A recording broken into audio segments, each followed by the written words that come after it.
Praise lord. మత్తయి సువార్త 5వ అధ్యాయం 7వ వచనంలో రాసి ఉంది, కనికరం గలవారు ధన్యులు, ఎందుకంటే వారు కనికరము పొందుతారని. కాబట్టి మన జీవితంలో మనము కనికరం చూపించేవారుగా ఉండాలి, జాలి చూపించేవారుగా ఉండాలి. క్రైస్తవత్వం అంటేనే కనికరం చూపించడము. యేసు ప్రభువారు ఎలా అయితే మన మీద జాలి చూపించారో, మనల్ని ప్రేమించారో, మనల్ని క్షమించారో, అదే రీతిగా మనం కూడా ఇతరులను ప్రేమించాలి, క్షమించాలి. ఎందుకంటే తీర్పు తీర్చేది మనము కాదు, కానీ మన తండ్రి అయిన దేవుడు. ఆయన తప్ప ఇంకెవరు తీర్పు తీర్చగలిగే అధికారము ఎవరికి కూడా ఇవ్వబడలేదు.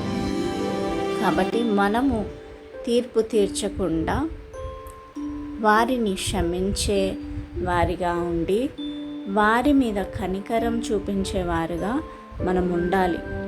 ఆమెన్. చాలామంది ఈ లోకంలో ఒక మనిషిగా కూడా సగటు మనిషిని ట్రీట్ చేయట్లేదు.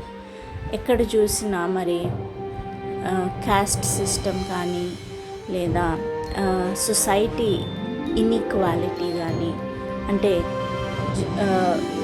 కొంతమంది గొప్పగా ఉన్నారు, కొంతమంది పేదవారిని చాలా కించపరిచి మాట్లాడడం, అసలు దగ్గరికి కూడా రానివ్వకపోవడం అనేది మనం చూస్తున్నాం. మదర్ టెరీసా గారు ఈ లోకంలో జీవించినప్పుడు చేసిన ఆ సేవలను మనం చూసినట్టయితే చాలా పెయిన్ఫుల్గా ఉన్న పరిస్థితిలో, చాలా ఇబ్బందికరమైన పరిస్థితుల్లో మనుషుల్ని ఆవిడ ట్రీట్ చేసింది.